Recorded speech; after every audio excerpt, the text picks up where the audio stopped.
Hey, my friends, welcome to the Dallas Daily Show, coming at you from the home studio today. So excited to be with you. Today's topic is the loop that's running or maybe ruining your life. The loop that's running or maybe ruining your life. Let's get into the topic. I'm still mulling over from yesterday's pod about this study from NYU that your brain might not be the only place that stores memory, that your body is keeping score. Your body is remembering, especially things like trauma, drama, etc. Crisis, old environments can trigger it. I'm still kind of noodling on it. I find it really fascinating because I know I've seen patterns in my own life where my body remembered. Like I remember a few years ago, I've been dropping weight consistently recently, and finding new, healthier patterns anchored to a future me. Historically, be honest with you guys, you've heard me talk about this before. One of the reasons I'm the coach for the Joel Staley Shed Fat Fast program is I believe in his program. I'm starting to see results with it. Joel is also a good friend. He's a sponsor of the show as well. But I am his mind shift coach. And so I make no bones about the fact that historically one of the things has been consistency in my nutrition, and my weight has done the yo-yo diet. I have been on the SAD a lot of times, SAD, standard American diet. If you've never heard that term, I think it's hilarious that the standard American diet makes people sad. So I've been consistently doing the work and trying to change the patterns, and especially trying to change the beliefs, trying to get rid of some of the old thoughts of like, oh, you've had a really good day, you should celebrate with food. Oh, you've had a really bad day, we should make you feel better with food, right? Those are old beliefs, old patterns, old behaviors. However, what I have found in this yo-yo thing, and I'm discovering it now, is there's been some points that are metrics on the scale. There's been some points that are metrics on measurements that it's almost like when my body got to that place, it said, we remember this. It got really, really comfortable. And I'm going to tell an Arnold Schwarzenegger story here in just a few minutes. But I'm going to tell my story, the tale of a fail first, is like, oh, when I hit this number on the scale, and lived there for a while, especially when I was in my depression a few years ago. I was on medication for about a year and a half, almost 2 years. And one of the things they said was, "Hey, you're going to gain weight on this medication. Your food cravings are going to go up. Eat clean." Try saying that to a depressive, hyper anxious person who has a history of emotional eating. Hey, make sure to eat clean. We're like, okay, doc. You got it, Doc. Hey, Dallas, how many nights a week are you having dessert? Oh, only 2 times a week, Doc. But in those 2 nights, I pack in 7 days worth of activity. What I'm saying is it didn't work, but my body got to a point where it remained comfortable at a certain weight. And then I would kind of go up a little bit from that. And I'd be like, no, no, no, we're dropping down. We're dropping down. And I would get below that weight on the scale. And if I let up on the gas of losing the weight, it would be like one meal or one weekend, and my body would bounce back to that number on the scale, as though my body remembered and was comfortable with the old pattern. So off of yesterday's pod, I sat in this moment being like, oh, this is really intriguing. I've seen this pattern in my own life. You see it often with addicts, right? You see it often with people who they get into a bad relationship and they break up with that one, and then they get into another bad relationship and they break up with that one, and they say, this time it will be different. But it's not. And what I've learned here is there's a loop. And yeah, we talk about the belief behavior loop a lot, but I think there's a little bit more to it, all right?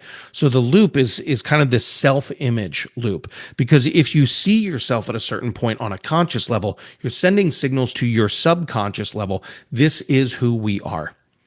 So if you believe something about yourself, let's just go with I'm not a good leader, right? Or I always screw up when I'm trying to lose weight, right?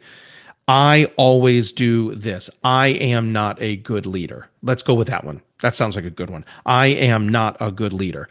That belief, if even said once, buries down into your subconscious. Well, we talk about the weeds last week in the pod, right? It gets in there and then it crops up really quickly. I'm not a leader. That belief becomes identity. Then from your identity stems your behavior. Then that behavior gets you your results, and the results reinforce the belief. So I'm not a good leader. And then you are actually going to adopt that behavior of bad leader. From there, you begin to act in ways that match that identity. And you just tell yourself, my team sucks. This is no good, right? And then when you berate them or yell at them or dress someone down in front of everybody else, well, Kim, this is why you blah, blah, blah, blah, blah, right? That behavior then gets results of, man, the team is totally disengaged. They are not with me at all on this. I guess that just reinforces the idea that I'm not a good leader. I'm a bad leader. And that cycle of belief to identity, identity to behavior, behavior to results, and the results reinforcing the belief gets you over and over again. Today's topic is the loop that's running your life, or the loop that could be ruining your life. The loop is simply belief, identity, behavior, results, reinforcement of the belief. And it goes over and over and over, and it puts you onto a trajectory of a future reality that you don't want. So how do we change it?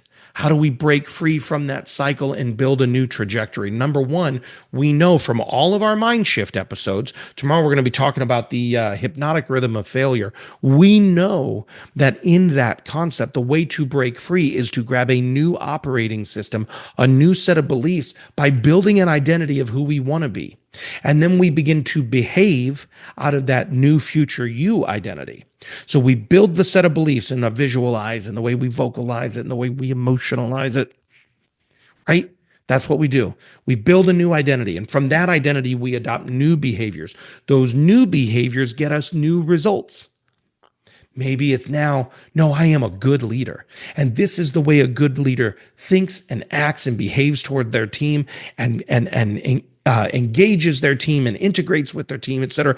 And from that identity of I am a good leader versus the old identity of I'm a bad leader, from this place, I can say, no, I'm a good leader. Let me now start new beliefs, identity, behavior. Behavior will get you results. Now, the problem is you start telling people what you want the results to be before you ever actually believe or behave in the way you should be. So quit announcing to everybody how you're going to change, and instead just start talking to yourself and maybe one or two accountability partners and saying, hey, here's who I'm trying to be. Can you help me reinforce this new identity? And they'll help you be accountable. That won't be a problem for you, my friend. But it's got to stem from first the new belief and the new identity. And from that new identity, that new operating system, you get yourself some new behaviors. Behaviors give you results. Results reinforce the belief. Oh, this new identity, the future me, is the identity that I ultimately want to be. Think about that today. I think that's pretty good stuff. All right, I'm going to get out of here. Have a championship day. Thanks for listening to my dad's podcast. For more tools, go to DallasDailyShow.com. Be sure to like, subscribe, and share. Thank you.